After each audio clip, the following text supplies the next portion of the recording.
If you listen carefully to the words other people use when they describe their internal experience, they will give you a treasure map to their mind. A long time ago, I had this sales job.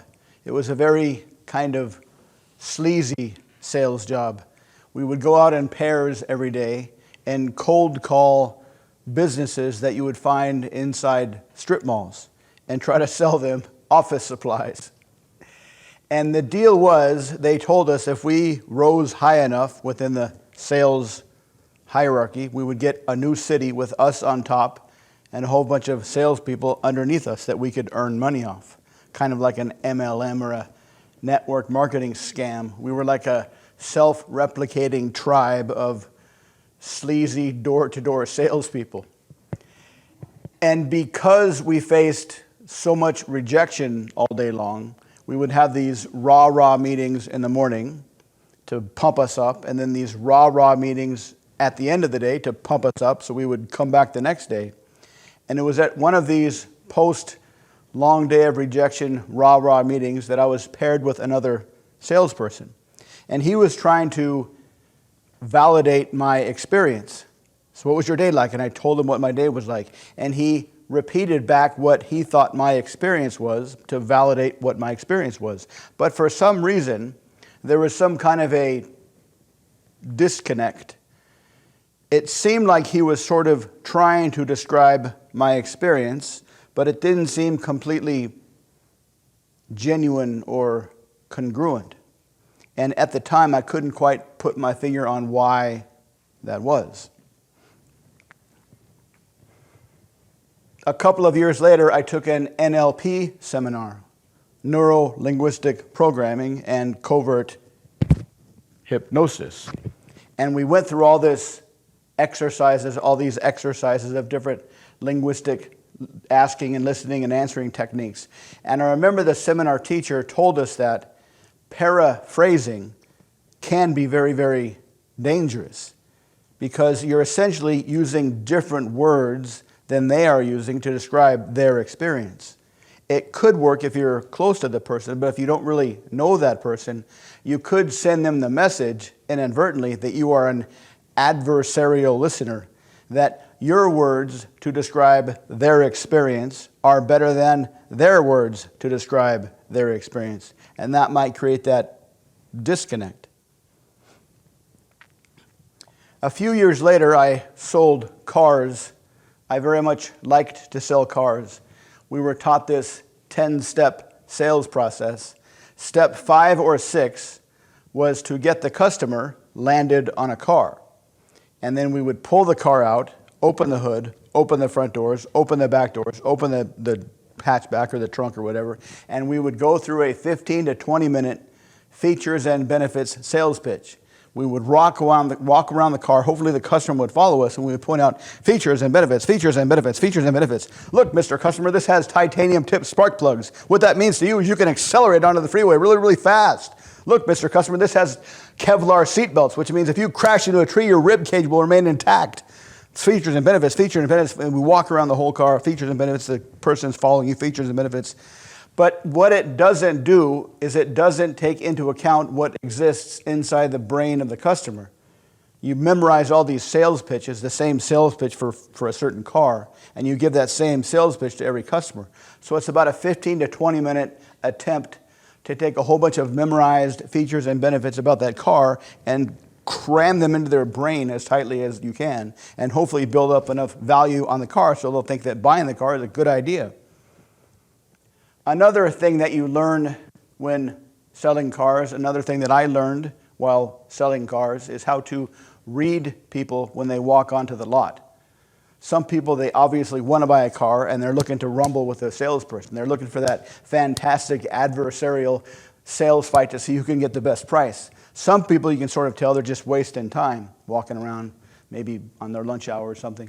Other people, you can tell they want to buy a car, but they're very, very kind of timid.